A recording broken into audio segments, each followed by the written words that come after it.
नमस्कार दोस्तों। भारत और चीन एशिया की बड़ी महाशक्तियां मानी जाती हैं, लेकिन डोकलाम और हाल ही में लद्दाख के गलवान घाटी में हुई हिंसक झड़प के बाद दोनों देशों के बीच तनाव चरम पर पहुंच गया था। चीन की सेना अक्सर भारत की सीमा में जबरदस्ती घुसने का प्रयास भी करती रहती है। चीन पहले भी भारत सहित दुनिया के दूसरे देशों के साथ इस तरह की उकसावे वाली हरकत कर चुका है, लेकिन सवाल यह है कि कभी भविष्य में चीन और भारत के बीच अगर युद्ध शुरू हो जाए तो कौन किस पर भारी पड़ेगा। क्या आज के भारत की स्थिति 1962 के भारत जैसी ही है, जिसमें चीन से युद्ध में भारत को हार का सामना करना पड़ा था, या फिर भारत 1962 की गलतियों से सीख लेकर अब काफी मजबूत हो गया है। हम इस वीडियो में यही जानने की कोशिश करेंगे कि आखिर कौन किसके सामने कितना ताकतवर है। दोस्तों, चीन को भले ही लगता हो कि वह दुनिया की दूसरी सबसे ताकतवर देश है, मगर उसे यह नहीं भूलना चाहिए कि उसकी देश की सीमा 14 दूसरे देशों से लगती है और उसके सभी पड़ोसी देशों से हमेशा झगड़े होते रहते हैं। अगर चीन के पड़ोसी देश पाकिस्तान को छोड़ दे तो बाकी सभी उसके 13 पड़ोसी देशों से मतभेद रहते हैं। इसलिए चीन को भारत के साथ ही 13 और देशों के साथ अपनी सीमा की रक्षा करनी होगी। इसलिए चीन चाह कर भी अपनी सभी सेनाओं को केवल भारत के खिलाफ इस्तेमाल नहीं कर सकता है। अगर चीन ऐसा करता है तो बाकी के सभी उसके पड़ोसी देश चीन पर हावी हो जाएंगे और ये चीन की सबसे बड़ी भूल होगी, क्योंकि चीन एक साथ ही इतने देशों के साथ युद्ध नहीं कर सकता है। इसलिए इस कारण से भारत को इसका काफी फायदा मिलता है। दोस्तों,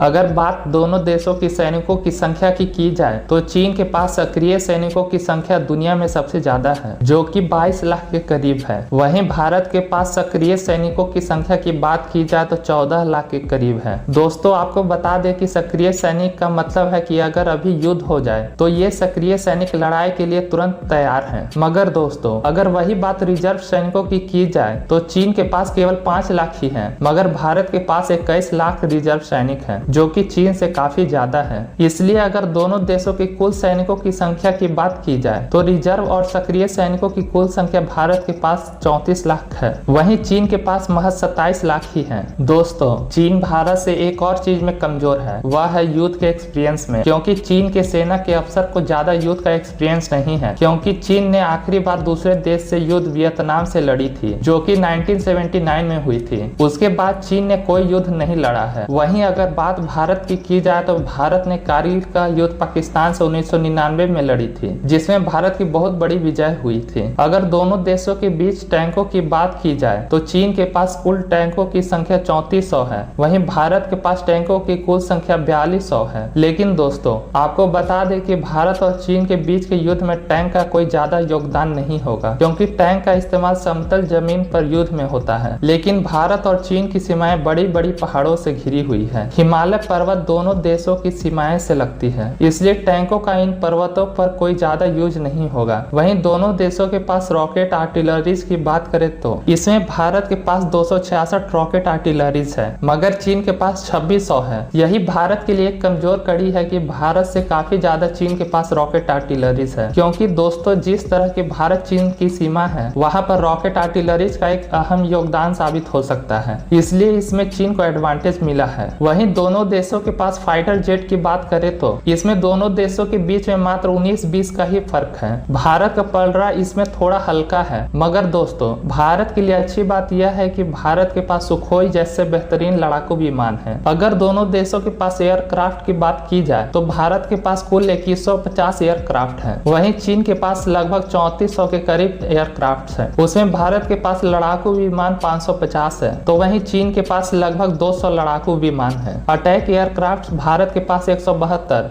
वहीं चीन के पास 371 है। वही सबसे बड़ी बात ट्रांसपोर्ट एयरक्राफ्ट की बात करें तो दोनों देशों के पास 250 ट्रांसपोर्ट एयरक्राफ्ट है। दोस्तों, भारत के पास मिग-29, मिराज और दुनिया के बेहतरीन ट्रांसपोर्ट एयरक्राफ्ट में शामिल C-17 ग्लोब मास्टर है और लॉकहीड मार्टिन कंपनी द्वारा बनाया C-130J हरक्यूलिस विमान भी है। सुखोई 30 जैसे भारत के पास फाइटर जेट हैं जो पल भर में पूरा गेम को बदल सकते हैं, क्योंकि सुखोई 3000 किलोमीटर तक मार कर सकता है और यह हवा में लगातार लगातार 4 घंटे तक उड़ान भर सकता है। इसके साथ ही भारत के पास अगले कुछ महीनों में जल्द ही राफेल विमान भी आ जाएगा, जिसके कारण पूरे साउथ एशिया में युद्ध का नक्शा ही बदल जाएगा। वहीं बात हेलीकॉप्टर्स की जाए तो भारत के पास 750 हेलीकॉप्टर्स हैं। वहीं चीन के पास 1100 हेलीकॉप्टर हैं। लेकिन भारत को एडवांटेज यह है कि भारत के पास अपाचे जैसे बेहतरीन अटैकिंग हेलीकॉप्टर्स हैं। दोस्तों, अगर हम नेवी की बात करें तो अगर भारत और चीन के बीच युद्ध होता है तो नेवी का ज्यादा योगदान नहीं रहने वाला है। हालांकि चीन के पास भारत से ज्यादा नेवी में शक्ति है, मगर चीन की ज्यादातर नेवी साउथ चाइना सी में इंगेज रहती है, क्योंकि चीन ज्यादातर साउथ चाइना सी के हिस्से पर अपना दावा करता है। इसलिए साउथ चाइना सी में चीन को लगातार अपना दबदबा बनाए रखने के लिए अपनी आधी से ज्यादा नेवल पावर साउथ चाइना सी में ही रखनी पड़ती है। इसलिए वहां से चीन की नेवी छोड़कर भारत के खिलाफ जंग नहीं लड़ सकती है। इसलिए भारत के पास कुल नेवल शक्ति 290 है और चीन के पास हमसे कई ज्यादा 780 है, मगर चीन की आधी नेवल शक्ति साउथ चाइना सी में ही है। वहीं दोस्तों, भारत के पास INS विक्रमादित्य जैसे बेहतरीन युद्धपोत हैं, जो कि भारतीय नौसेना में 2013 में शामिल किया गया था। इस युद्धपोत की लंबाई 3 फुटबॉल मैदान के बराबर है और इसकी ऊंचाई लगभग 20 मंजिली इमारत के बराबर है। इस विक्रमादित्य पर कामोग हेलीकॉप्टर के साथ साथ MiG-29 जैसे 30 लड़ाकू विमान रहते हैं। दोस्तों, विक्रमादित्य की खास बात यह भी है कि यह लगातार 3 महीने तक समुद्र में रह सकता है। यह परमाणु हमला करने में भी सक्षम है। पलक झपकते ही चीन और पाकिस्तान जैसे दुश्मन देशों पर परमाणु हमला कर सकता है। दोस्तों, भारत और चीन के बीच की सैन्य शक्ति की बात करें और भारत के पास मौजूद ब्रह्मोस मिसाइल की बात न करें, यह हो ही नहीं सकता है। ब्रह्मोस का नाम सुनते ही दुश्मन भारत से युद्ध करने से पहले 100 बार सोचेंगे। ब्रह्मोस की जो सबसे खास बात है, जिसके कारण यह इतना घातक है, वह है इसकी रफ्तार, क्योंकि इसकी रफ्तार 900 मीटर पर सेकेंड यानी हवा की गति से 3 गुना रफ्तार से यह हमला कर सकता है। इसके कारण यह रडार को भी चकमा दे सकता है। इसकी मारक क्षमता लगभग 290 किलोमीटर है। भारत सरकार इसको और ज्यादा घातक बनाने के लिए इसके अगले वर्जन पर काम कर रही है। दोस्तों, आप इस बात से अंदाजा लगा सकते हैं कि भारत भी चीन से हथियारों के मामले में कम नहीं है। अगर चीन सोचता है कि भारत अभी भी 1962 वाला ही है, तो उसकी सबसे बड़ी भूल होगी। भारत एक शांति प्रिय देश है, इसलिए भारत कभी भी युद्ध लड़ना नहीं चाहेगा। भारत का हमेशा यही कहना है कि दोनों देशों को आपसी विवादों को बातचीत से ही हल करना चाहिए, मगर चीन की जैसी हरकत है उसको देखकर शायद भारत को यह सोचना बेईमानी होगी। पाकिस्तान का भी जैसा इतिहास रहा है उस पर भी यकीन करना मुश्किल है। भारत और चीन विश्व के 2 सितारे हैं। पूरी विश्व की अर्थव्यवस्था भारत और चीन पर ही टिकी हुई है। अगर इनके बीच कभी भी भविष्य में युद्ध होता है तो पूरी मानव जाति के लिए यह विनाशकारी होगा। दोनों देशों को पूरी कोशिश करनी चाहिए कि आपसी विवादों को बातचीत से ही हल कर लें, अन्यथा हालात सभी के सोच से परे हो सकते हैं। दोस्तों, मुझे उम्मीद है आपको यह वीडियो अच्छी लगी होगी, इसलिए इस वीडियो को लाइक करने के साथ साथ हमारे चैनल को सब्सक्राइब कर दीजिए, ताकि हम आपके लिए ऐसे ही अच्छी वीडियो बनाते रहें। और बेल आइकन को जरूर दबा दीजिएगा, जिससे कि हमारी हर नई वीडियो की नोटिफिकेशन आप तक आसानी से पहुंच सके। धन्यवाद।